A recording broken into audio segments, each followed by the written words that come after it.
Whenever we've talked about the cost of living crisis or this energy crisis that we're going into, um, we've always talked about it from being the point of view of being a consumer, someone who is a domestic, someone who is a household, owner, or maybe they're renting, so the rent's going up, and that's obviously been the problems for them. And of course, it is quite right to look at those people and say, yes, those people do need help, and bring attention to them. However, I am glad because this seems to be the first story, the first story we have seen of what I have been talking about for the past couple of weeks whenever we brought this up. Of look, it's not just UK households that are going to need support, it's businesses, mainly your small businesses, your medium-sized businesses, and even your big large companies could even maybe need support as well. Because here's the thing, we talk about there being a price cap, and there is a price cap for households, but there's no price cap for businesses. So if you've seen the increase in what it's been for households, imagine what it has been for businesses. And I am so glad today we are starting to see this, because this should become a clarion call to just show how badly the government really is failing on this. Because if you see these types of businesses start to go under, that's going to lead to a massive increase in job losses, and that will have a knock-on effect for a whole roll of things, like the cost of living crisis. You can just see how quickly these things could spiral into even far worse consequences if you let this go on. And unfortunately, the Tory party and this current government are more than willing to let this roll on. So before we go diving into this article, please do remember to hit the like and share button. And of course, down below, there is a link to my Patreon page. Do not use my Buy Me a Coffee link, because at the moment, it is still being hacked. So I'm still trying to get back in control of it. If you do want to give me a one-off donation link, there is the YouTube thank you button down below. There is also the YouTube subscription thing down below as well. If you subscribe to that, you get sort of badges and sort of emojis that you can use on the channel. And so over we go then today to, today's story from The Guardian, with the title, "Thousands of UK pubs face closure without energy bill support." And this is what I've been saying for the longest time. There's all this talk of support for UK households, but then there's nothing for businesses. And businesses are getting it just as bad as well, if not worse. And imagine how things worse could be if people start to lose their jobs. As I said at the beginning, things could just snowball very, very quickly. So, thousands of pubs face closure without urgent government support to soften the blow from the soaring energy bills. The beer industry has said it is putting jobs at risk in the sector, still battling to try and recover from the COVID pandemic. The bosses of the companies owning half of almost the UK's 47,000 pubs said that tenants were already giving notice because they could not cope with the energy bills, which are due to rise more than fivefold in some cases. Unlike households, businesses do not benefit from a cap on what suppliers can charge from gas and electricity, leaving many firms facing oblivion without state intervention. This is what I've been warning about for so long. Yeah, people are rightly focused on households, but businesses need help as well. And if you get businesses start to closing down, start to then what it's just a snowball rolling down a hill before it becomes an avalanche. And I think this is the prospect we are looking at. So in a letter to the government and the Conservative leadership candidates, Liz Truss and Rishi Sunak, the British Beer and Pub Association said that mass job losses were inevitable in the absence of help for an industry that employs over 940,000 people.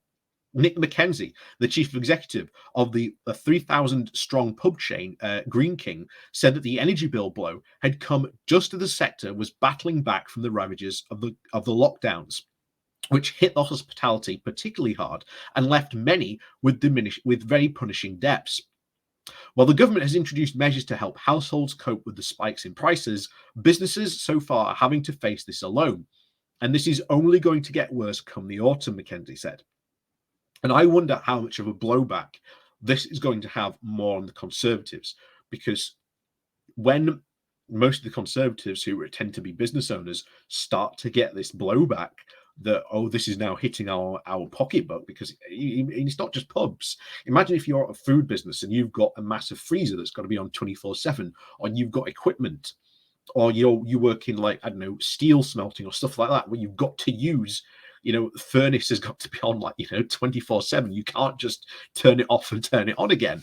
Uh, you can see the problems that many businesses are going to be facing. Anyway, he continued to say, without immediate government intervention to support the sector, we will face the prospect of pubs being unable to pay their bills and jobs being lost, and beloved locals across the country forced to close their doors, meaning all the good work done to keep pubs opening during the pandemic could be wasted. His counterpart of St Austell Brewery, Kevin Godstow, had said that thousands of pubs could be forced to call last orders for goods. Chris Joey, the chief executive of Admiral Taverns, said the impact was frightening, he said. One of our local licensees reluctantly gave notice to leave his pub after the cost of electricity increased by 450%. You can see the damage this is doing, and how desperately they need help. And it's not just this industry. I guarantee you there will be others that will come forward in the next week or a couple of weeks or months that will say we need help as well. Anyway, it continues, making it impossible to trade profitably. Let's not forget that for most licensees, the pub is not just their business, it is also their family home. Unlike households, pubs and other small businesses typically buy their energy from suppliers in long-term fixed-price contracts, which are often renewed at this time of year in October for the start date. Some have reported being told that the supplier is no longer willing to offer a fixed-rate contract to hospitality businesses because they fear the customer will go under. This leaves them on deemed out of contract rates, which will soar in line with the wholesale markets. Other pubs have reported their supplier to put down over a £10,000 deposit if they want a contract, or are receiving quotes out of a six-fold jump of their energy cost. And this is just one pub here. You can see this. This is the Rose and Crown, probably a very popular pub name in the UK. Just thought I might update you on the latest, quote, best energy deal available for a pub our size. We were paying 15 pence a unit until May. This is now the best quote available today. And as you can see, £61,000 a year. How are they meant to pay for that? It's impossible. The squeeze has been exacerbated by, of course, the above inflation rise in other costs, such as the aluminium for beer cans and carbon dioxide used in both bottling and canning. Mark Holds, who runs 3 pubs across Cornwall, including the Norway Inn in Turnrow, has said that a long-term gas price contract until November 2023, with the estimated bills of over £5,000 until his supplier went under. He said he'd been put on an emergency contract with a new supplier at over £24,000. But by then, he'd invested in gas cookers, and when otherwise, that he would have opted for induction hobs. I think this is going to be the biggest challenge this industry has ever come up against, and that includes the 2008 to 10 financial crisis and COVID. This will be something that will knock those out of the park, he said. As an industry, we are heading towards a cliff edge in April, particularly if business rates return to 100% with no support, and that would be the death of the industry. And are they willing to offer support? I very much doubt it. I very much doubt that they are going to offer support. And if they aren't going to offer support to this industry, what industries are going to get support? If you've got such a large, employer, over 900,000 people employed in sort of the pub industry, what hope do other industries have if they need help? You can see how quickly and how worried I keep on talking about this, and how it's not just homes that need help, it's businesses as well. keep on telling you it's going to be bad. I keep on telling you it's going to be bad, but I really don't know just how bad it's going to be.